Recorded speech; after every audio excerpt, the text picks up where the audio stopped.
Ladies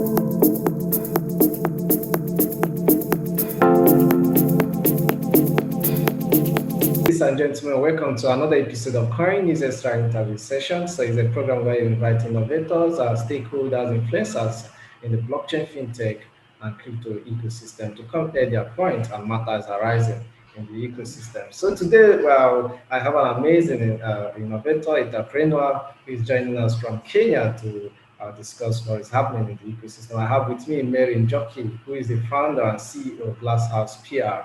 Mary, you're welcome to CoinNewsExtra. Thank you. Thank you for having me. It's a pleasure to have you.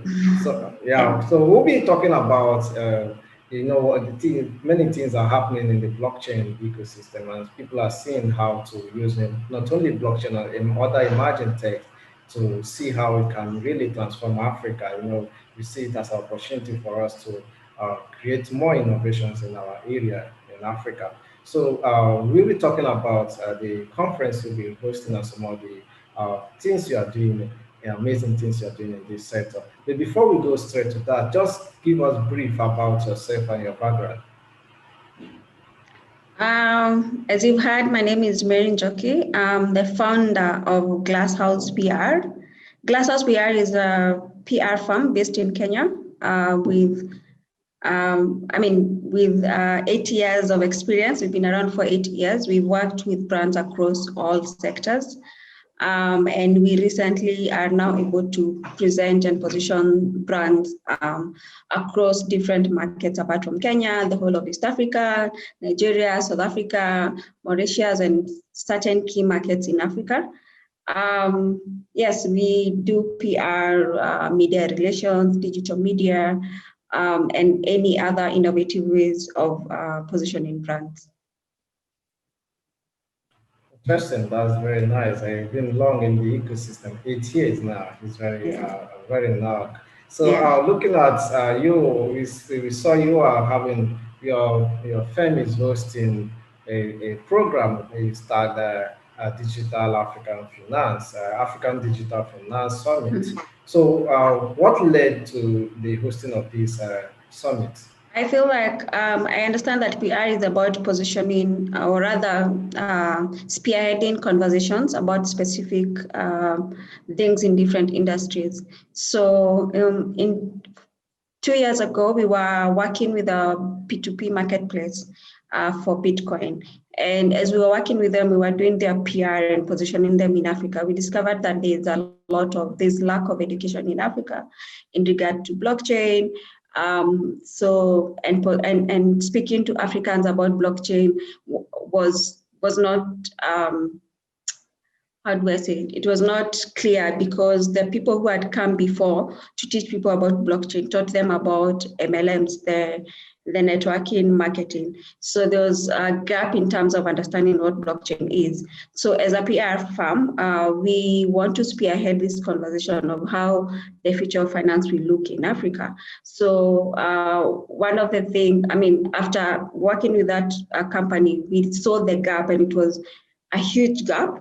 And as a PR firm, we wanted to come and shape this conversation and then bring stakeholders across the world, and let's see what will work for Africa, what will work for Africans, because there's a digital shift.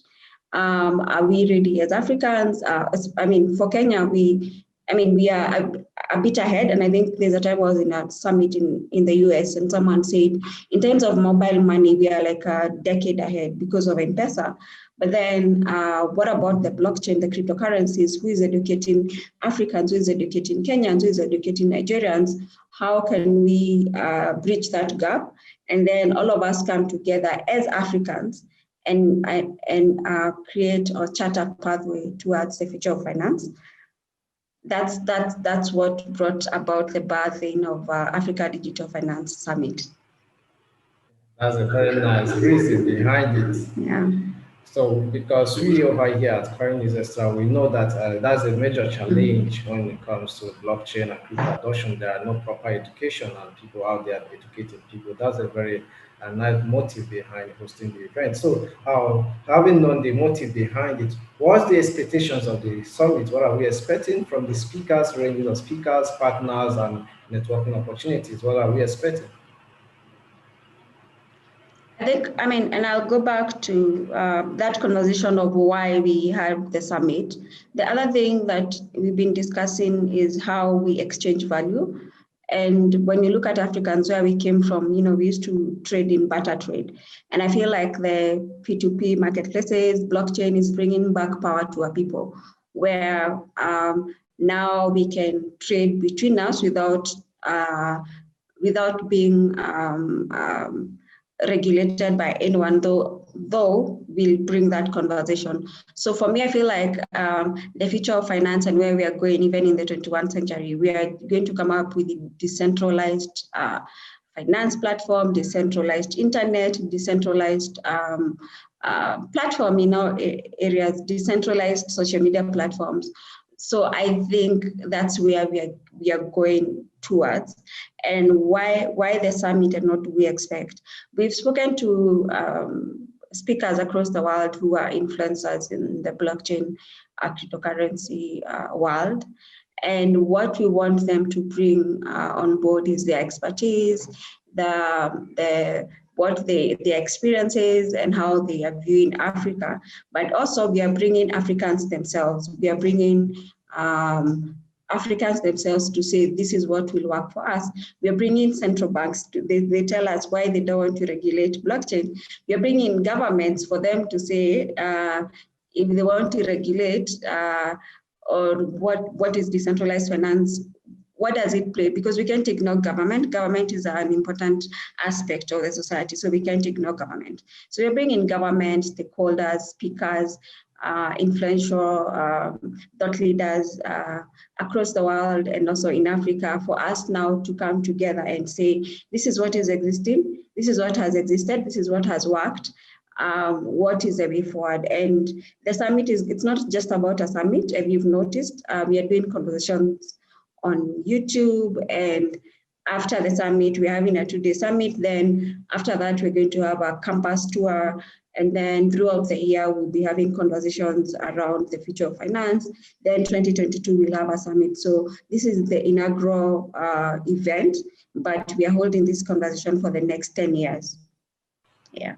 That's a very nice one. You made mention about regulation, and regulation is a very big issue when it comes to this sector, and it's a whole lot of topic. If you start discussing about it, it's going to take a lot of time. I really love the initiative having this for that long time, 10 years, because we know a lot of things will really happen and things will shift. So, having known a brief about this amazing summit that will be happening. So when is it going to be happening? Just brief about this event, what are the venue, date, time, and sessions?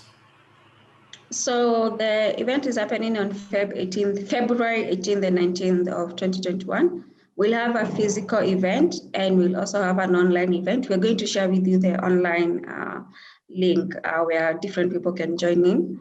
We're going to have, it's a 2-day event with different sessions. The sessions about government, the session about regulations, the session about value exchange, the session about what is blockchain, case studies of people who have used blockchain, the sessions about different digital currencies, sessions about how blockchain and education, blockchain and entrepreneurship, and we'll share with you. We are updating the program. We will also share with you as well as we move forward. So yeah, those are the sessions.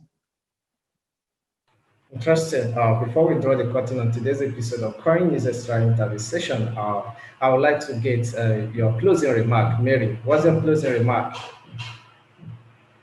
My closing remark, I think it's time for us to take advantage of decentralized finance. And it's time for us, for Africa, to go back to where we can experience what we call financial freedom, if we can be able to trade between peer-to-peer or exchange value. We also need to come to a place where we reevaluate or reevaluate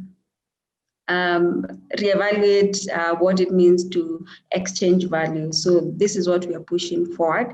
And we are looking forward to having everyone join us on the online link physically. We might not have many people physically because of COVID-19 and the regulations, but you're going to have an online link where we're inviting everyone across Africa, across the world to join us, and let's have a conversation on how the future of finance will look like. Let's have a conversation on how the future of finance will look like. It has been an amazing time out with you, Mary Njoki, the founder and CEO of Glasshouse PR. Thank you very much for joining us, Mary. Thank you for having me. It's our pleasure.